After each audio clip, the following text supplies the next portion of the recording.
तो दोस्तों आज हम एक ऐसी लड़की की जर्नी देखेंगे जो अपने प्रिंस को माउस से वापस इंसान बनाना चाहती है और इसमें उसकी मदद करती है एक नौसिखिया जादूगर।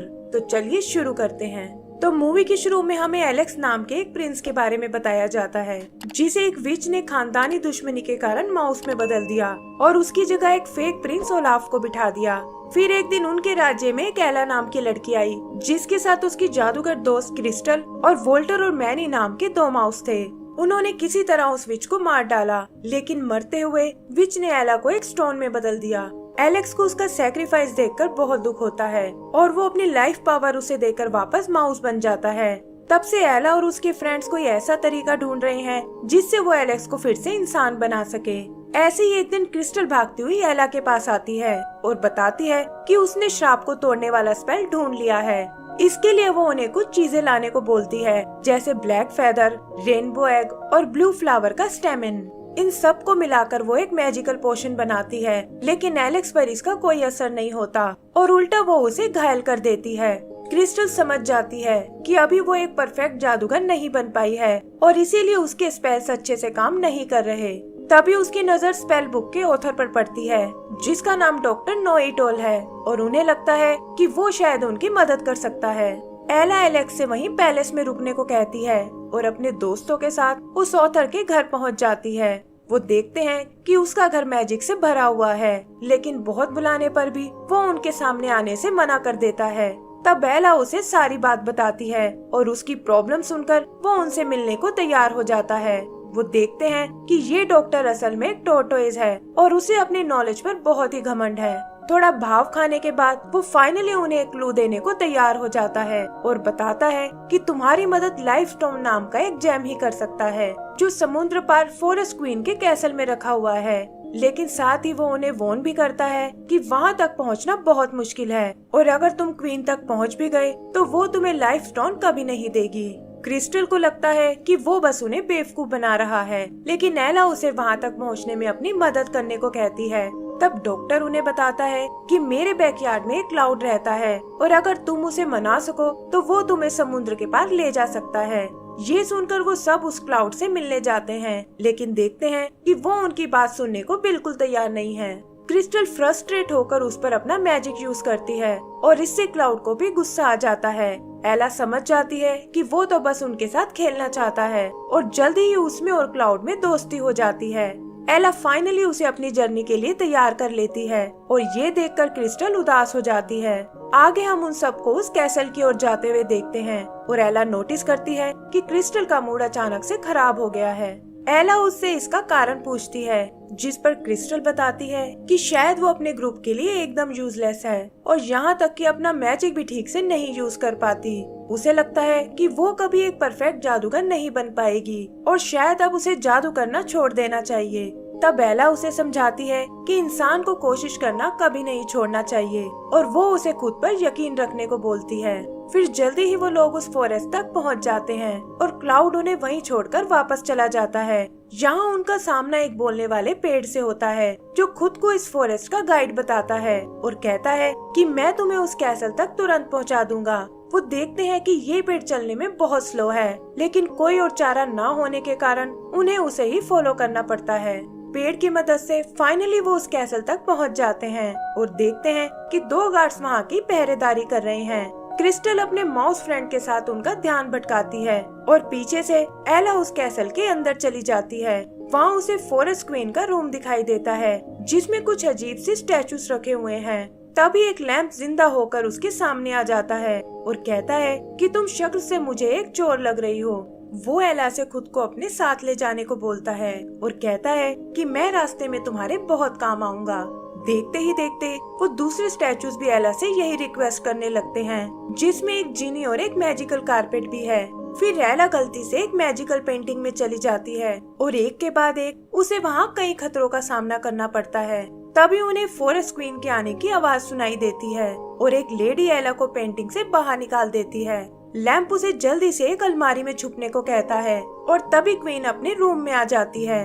वो समझ जाती है कि यहाँ जरूर कुछ गड़बड़ हुई है और अपने मैजिक से एला को अलमारी से बाहर निकाल लेती है। वो एला से इस तरह यहाँ आने का कारण पूछती है और तभी उसे ढूंढते हुए क्रिस्टल और वो माउस वहाँ आ जाते हैं। क्वीन को लगता है कि ये सब शायद यहाँ चोरी करने आए हैं और वो एक एक करके उन सबको कैद कर लेती है। तब एला उसे बताती है कि हम तो यहाँ उस लाइफ स्टोन को लेने आए थे ताकि अपने फ्रेंड एलेक्स की मदद कर सकें। लेकिन फॉरेस्ट क्वीन उन्हें बताती है कि तुम लोगों ने यहाँ आने में देर कर दी क्योंकि लाइफ स्टोन को तो डेजर्ट क्वीन ने पहले ही चुरा लिया है। तब एला उससे एक डील करती है कि अगर हम लाइफ स्टोन को वापस ले आए तो आप हमें उसे अपने फ्रेंड पर यूज करने दोगी। फॉरेस्ट क्वीन उन्हें समझाती है कि डेजर्ट क्वीन बहुत ही खतरनाक है और तुम लोग उसका मुकाबला नहीं कर पाओगे। लेकिन एला पीछे हटने को बिल्कुल तैयार नहीं होती। लैम्प और बाकी स्टैचूज भी क्वीन को उनका ऑफर एक्सेप्ट करने को कहते हैं और कुछ सोचकर वो उनकी बात मानने को तैयार हो जाती है। फिर वो उन्हें आगे जाने के लिए एक मैप देती है और लैम्प को एक कड़े में बदलकर एला के हाथ पर बांध देती है ताकि वो उन सब पर नजर रख सके। आगे का सीन डेजर्ट कैसल का है जहाँ ओलाफ इस सारे प्लान की जानकारी डेजर्ट क्वीन को देता है, लेकिन उसे लगता है कि वो बच्चे उसका कुछ नहीं बिगाड़ पाएंगे। तब ओलाफ कहता है कि आपको अपनी आर्मी के लिए एक जादूगर की जरूरत थी और मैं क्रिस्टल को बहलाकर आपके पास ला सकता हूँ। बदले में आपको मेरा किंगडम पाने में मेरी मदद करनी होगी और डेजर्ट क्वीन भी इसके लिए तैयार हो जाती है। इधर आगे बढ़ते हुए एला को एक शॉर्टकट नजर आता है, लेकिन क्रिस्टल को लगता है कि उन्हें इस रास्ते पर आगे नहीं जाना चाहिए। वो अपने मैजिक से इधर उधर खतरा ढूंढने लगती है, लेकिन एला उसे समझाती है कि तुम बेवजह ही ओवर रिएक्ट कर रही हो और हर जगह मैजिक यूज करने की कोई जरूरत नहीं है। इस बात को लेकर उन दोनों में बहस हो जाती है और क्रिस्टल गुस्से में उन्हें छोड़कर चली जाती है। यही हम ओलाफ को देखते हैं जो छुप कर उन पर नजर रख रहा था और वो क्रिस्टल से मिलने उसके पीछे जाता है। आगे एला और उसके साथियों को एक हट दिखाई देती है जिसमें ढेर सारा खाना रखा हुआ है। तभी एक पिंजरा एला को कैद कर लेता है और पता चलता है कि ये एक शैतान बिल्ली का घर है। वो वोल्टर को पकड़कर खाने की कोशिश करती है, लेकिन देखती है कि वोल्टर को उसकी बनाई डिशेस बहुत पसंद आई हैं। ये देखकर उसे बहुत खुशी होती है क्योंकि वो हमेशा से एक शेफ बनना चाहती थी, लेकिन कोई भी उसकी डिशेस को पसंद नहीं करता था। एला को ये सुनकर क्रिस्टल का ध्यान आता है और वो सोचती है कि ना जाने वो किस हाल में होगी। उधर ओलाफ क्रिस्टल से मिलने आता है और उसे बताता है कि तुम्हारे दोस्तों को तुम्हारी स्किल्स की कोई कदर नहीं है और अगर तुम डेजर्ट क्वीन के साथ मिल जाओ तो वो तुम्हें एक पावरफुल जादूगर बना देगी। क्रिस्टल भी उसकी चालाकी को नहीं समझ पाती और डेजर्ट क्वीन का साथ देने को तैयार हो जाती है। इधर एला और मौसिस का सामना एक बियर से होता है और इससे पहले कि वो उन्हें चोट पहुंचा पाए, एला उसे अपने यहाँ आने का कारण बताती है। बेयर उसका दोस्तों के लिए प्यार देखकर बहुत इम्प्रेस होता है और कहता है कि मैं तुम्हें यहाँ से सही सलामत जाने दूंगा, लेकिन पहले तुम्हें मेरे लिए एक लेटर पढ़ना होगा। पता चलता है कि ये लेटर उसके भाई ने उसे लिखा था, जिसके साथ काफी टाइम पहले उसकी लड़ाई हो गई थी और अब वो सब कुछ भुलाकर उससे दोबारा मिलना चाहता है। एला समझ जाती है कि अपनों से अलग होना ही दुनिया का सबसे बड़ा दुख है और ये सोचकर उसे क्रिस्टल का ख्याल आता है और वो वोल्टर और मैनी के साथ उसे ढूंढने निकल जाती है। ओलाफ भी डेजर्ट में उन्हें देख लेता है और क्रिस्टल की मदद से वो उन तीनों को एक स्पेल में कैद कर लेते हैं। एला भी क्रिस्टल को उसके साथ देखकर बहुत हैरान होती है और उसे समझाती है कि तुम्हें इस आदमी पर विश्वास नहीं करना चाहिए, लेकिन क्रिस्टल पर इन बातों का कोई असर नहीं होता और वो उन्हें धोखेबाज और सेल्फिश बताती है। ओलाफ भी आग में घी डालने का काम करता है और कहता है कि अब तुम्हारी बातों से कोई फर्क नहीं पड़ता और जल्दी ही क्रिस्टल एक पावरफुल जादूगर बन जाएगी। एला एक बार फिर उससे माफी मांगती है और कहती है कि तुम्हारे बिना हम यहाँ तक कभी नहीं पहुँच सकते थे और तुम अभी भी हमारी टीम का एक अहम हिस्सा हो। ये सुनकर क्रिस्टल को अपनी गलती का एहसास हो जाता है और अपने दोस्तों को आजाद करके वो ओलाफ को स्पेल में कैद कर लेती है। आगे वो एक लंबा रास्ता तय करके उस कैसल तक आते हैं, जिस तक जाने के लिए उन्हें एक ब्रिज क्रॉस करना होगा। लेकिन जैसे ही वो उसके सेंटर में आते हैं, वो ब्रिज टूटने लगता है और ये लोग बड़ी मुश्किलों से बचते हुए दूसरी तरफ आते हैं। फिर कुछ बबल्स उन्हें उठाकर ऊपर पैलेस में ले जाते हैं और यहाँ उनका सामना उस डेजर्ट क्वीन से होता है। वो उन्हें बताती है कि लाइफ स्टोन से मैं अपने डेजर्ट को हरा भरा करना चाहती हूँ और यही मेरी डेस्टिनी है। एला उससे किसी और तरीके के बारे में पूछती है, जिस पर क्वीन कहती है कि मुझे अपने काम के लिए एक जादूगर की जरूरत है और अगर क्रिस्टल यहाँ रहने को तैयार हो जाए तो मैं तुम्हें वो लाइफ स्टोन यूज करने के लिए दे सकती हूँ। क्रिस्टल उसकी बात मानने को तैयार हो जाती है और एला को समझाती है कि इससे वो एलेक्स को फिर से इंसान बना सकती है और डेजर्ट क्वीन की मदद से उसका बड़ा जादूगर बनने का सपना भी पूरा हो जाएगा। फिर डेजर्ट क्वीन उसके हाथ में वो लाइफ स्टोन देती है, लेकिन पता चलता है कि ये सब उसका एक प्लान था और उसने क्रिस्टल को अपने स्पेल में बांध लिया है। उसे कंट्रोल करके वो एला को पहाड़ी से नीचे गिरा देती है और क्रिस्टल को अपने साथ कैसल में ले जाती है। इधर एला किसी तरह बच जाती है और वोल्टर और मैनी के साथ ऊपर कैसल की ओर चढ़ने लगती है।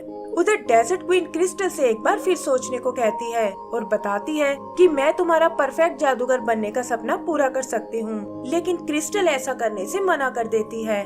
तभी एला और उसके माउस वहाँ आते हैं और क्वीन को बातों में उलझाकर लाइफ स्टोन को चुरा लेते हैं। क्रिस्टल भी स्पेल टूटने से आजाद हो जाती है और वो सब कैसल से बाहर आ जाते हैं।